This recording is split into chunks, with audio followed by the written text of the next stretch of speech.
কোমরের নিচে ব্যথা, বিশেষ করে সকালে প্রথম কদমে কিছুক্ষণ হাঁটলে ব্যথা কমে যাচ্ছে, আবার রেস্টের পর ব্যথা বেড়ে যাচ্ছে, হাঁটার সময় অস্বস্তি ফিল করছেন, দীর্ঘক্ষণ হাঁটলে বা দৌড়ালে ব্যথা বেড়ে যাচ্ছে, এগুলো কিন্তু প্লান্টার ফ্যাসাইটিসের লক্ষণ।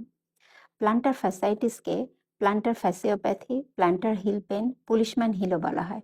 আসসালামু আলাইকুম, আমি লায়লা মমতাজ, ফিজিওথেরাপি কনসালটেন্ট। আমি শুক্রবার ব্যতীত প্রতিদিন বিকেল ৩টে থেকে রাত ৯টা পর্যন্ত বসি আলমানা লেজার ফিজিওথেরাপি সেন্টারে।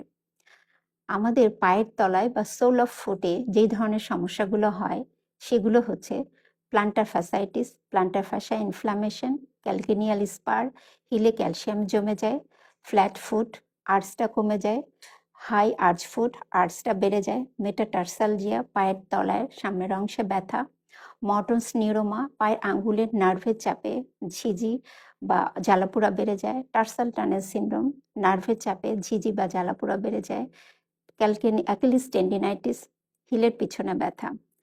এগুলোর মধ্য থেকে আজ আমরা জানব কমন একটি পায়ের তলার সমস্যা, প্লান্টার ফ্যাসাইটিস সম্বন্ধে। আগে আমরা জানব প্লান্টার ফ্যাসাইটিস কি। প্লান্টার ফাসা হচ্ছে পায়ের তলায় একটি মোটা ত্রিভুজাকৃতির ফাইব্রাস টিস্যু। এটি পায়ের গোড়ালি থেকে আঙ্গুল পর্যন্ত বিস্তৃত। এটি পায়ের আকারটা ঠিক রাখে, আমাদের শরীরের ওজন গোড়ালি থেকে আঙ্গুল পর্যন্ত সমানভাবে ছড়িয়ে দিতে সাহায্য করে।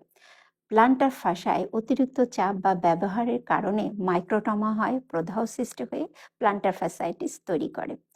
এখন আমরা জানব কাদের এই প্লান্টার ফ্যাসাইটিস হবার চান্সেস বেশি থাকে। যারা অনেকক্ষণ দাঁড়িয়ে থাকেন, যেমন টিচার, হাঁটেন বা দৌড়ান, যারা ভুল বা সাপোর্টবিহীন জুতা ব্যবহার করেন, যাদের শরীরের ওজন বেশি, ইউরিক অ্যাসিড বেশি, সুগার বেশি, যাদের flat foot, high arch foot বা কাফ মাসেল টাইট থাকে বেশি। আমরা বাসাতে 4টি টেস্টের মাধ্যমে বুঝতে পারবো যে আমরা প্লান্টার ফ্যাসাইটিস আছে কিনা। প্রথম টেস্টটির নাম হচ্ছে মর্নিং ফার্স্ট স্টেপ টেস্ট। সকালে ঘুম থেকে ওঠার পরে প্রথম কদমে একটু ব্যথা ফিল করবেন পায়ের তলায়, কিছুক্ষণ হাঁটার পরে যদি ব্যথা কমে যাচ্ছে তাহলে বুঝবেন এই টেস্টটি পজিটিভ। দ্বিতীয় টেস্টটি হচ্ছে উইন্ডলাস টেস্ট। বসে বুড়ো আঙুলটি উপরের দিকে টানলে পায়ের তলায় ব্যথা হলে বুঝবেন এই টেস্ট পজিটিভ। তৃতীয় টেস্টটি হচ্ছে হিল প্রেস টেস্ট। হিলের নির্দিষ্ট কয়েকটি স্থানে প্রেস করলে যদি ব্যথা ফিল করেন তাহলে বুঝবো এই টেস্টটি পজিটিভ। চতুর্থ টেস্ট হচ্ছে কাফ মাসেল টাইটনেস চেক।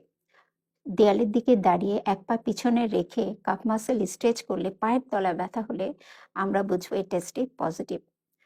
আমরা বাসাতে কিভাবে প্লান্টার ফ্যাসাইটিসকে চিকিৎসা করতে পারি। প্রথমে যেটি করব সেটি হচ্ছে কাফ মাসেল এবং প্লান্টার ফাসাকে মায়োফেশিয়াল রিলিজ দিতে পারি এই ধরনের টেনিস বল দিয়ে। যদি ব্যথাটা অ্যাকিউট হয় বা প্রথম দিকে হয় তাহলে আইস কম্প্রেশন দিব 3 বেলায় 10 মিনিট করে। যদি ব্যথাটা পুরাতন হয় বা আইসে কোনো সমস্যা না থাকে তাহলে হট কম্প্রেশন দিব 20 মিনিট করে 3 বেলায়। আমরা নরম জুতা ব্যবহার করব, ডক্টর শু টাইপের। হাঁটার সময় জুতার ভেতরে আমরা সিলিকন জেল হিল প্যাড ব্যবহার করতে পারি।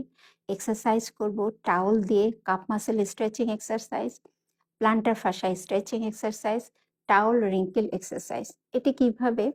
আমরা একটি টাওয়েল ফ্লোরে রেখে পায়ের আঙ্গুলগুলো দিয়ে টাওয়েলটাকে নিজের দিকে আনবো এবং টাওয়েলটাকে আবার দূরে নিয়ে যাব। আমরা অনেকক্ষণ দাঁড়িয়ে থাকবো না। যাদের প্রফেশনের ক্ষেত্রে দাঁড়িয়ে থাকতে হয় তারা কিছুক্ষণ পর পর পায়ের ওজনটা শিফট করব। আজ এই পর্যন্ত, অন্যদিন দেখা হবে অন্য কোনো টপিকস নিয়ে। আসসালামু আলাইকুম।